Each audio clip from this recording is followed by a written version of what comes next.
sound off loud and clear, understand? Yes, sir!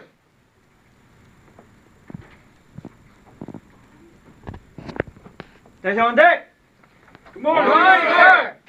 Morning, how we all doing? Outstanding, sir! Good, we got a motivated group. Sometimes I have to wake people up, but you guys seem to be on your toes today.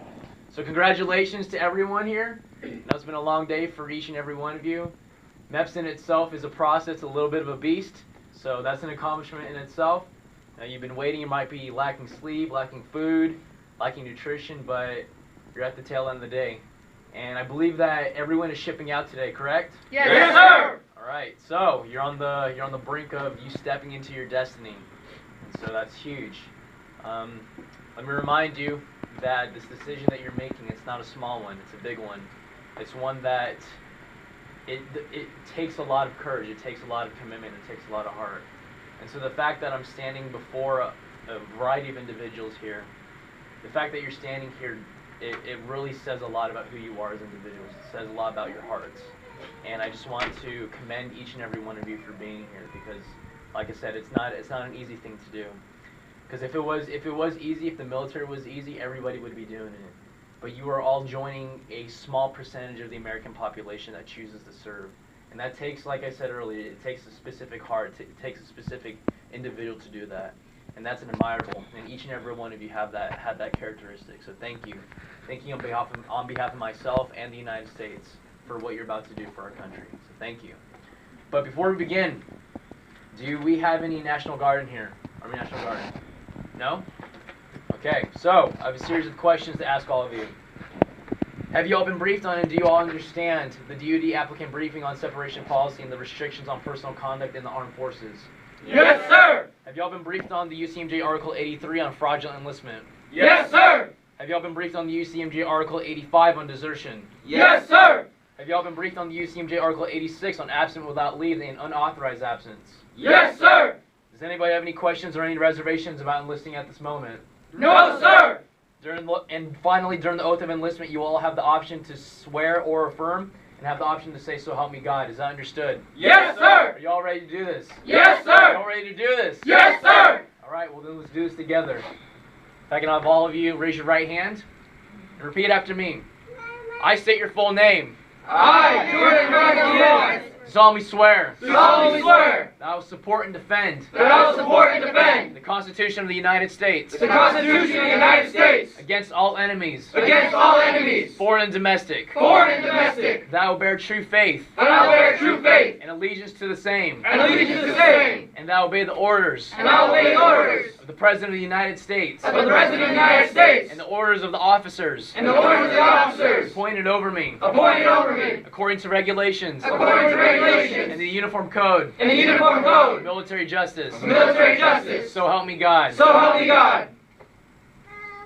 Go ahead and put your arms down.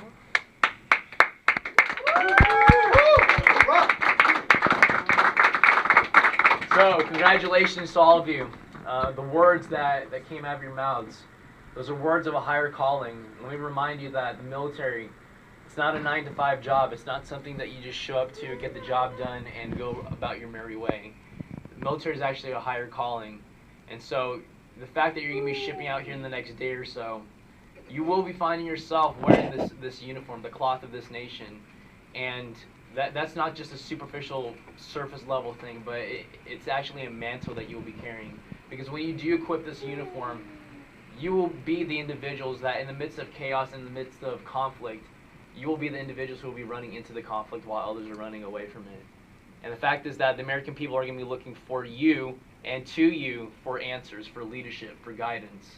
So that's a huge mantle to be carrying. But it's actually a pride that you can carry with yourself for the rest of your lives. And everything that you learn in your training, carry that into your personal lives, the discipline, the integrity, the character. Because your military life and your individual lives cannot be separated. They all blend together. So everything that you do, the excellence that you bring in your military lives, bring that into your relationships, bring that into your individual encounters, because you are representing the United States. So you're no longer going to be civilians, you're now going to be military personnel. And so by you stepping out beyond these doors and into your respective areas, you're representing our country, and that's a huge title to claim and to carry around with you. And if it's parting words I can say to all of you, I want to encourage you with this, that regardless of how the military molds and shapes you, because it will do that and it will refine you for the better. Don't ever lose yourself in this process. Don't ever lose who you are, because a lot of individuals do. They put their complete identities in all this, but they remind you that we're not looking for robots. We're not looking for cookie cutter sailors and soldiers. We're looking for individuals who can think, individuals who bring their experiences from where they've come from, and to actually bring that into this organization, because that's what makes the military, the American military, such a strong organization, because of its diversity. And each and every one of you has a specific background, a specific skill set, specific traits. And the fact that you're laying your lives down in a life of servitude to this country, give that back to this nation, because we need that from you. Each and every one of you are a cog in this giant machine that is moving. And if we don't have one piece of that machine, this machine doesn't move altogether. So you all individually are unique and valuable, and remember that. Never take yourself for granted. And that's the last thing I'm going to say to you today. I just want to say thank you to all the families that are out here. I know from my experience when I stepped into my training at OCS that there were times that were tough. There were times where I was very emotional and on the brink of tears, and probably was bawling into when I had those moments.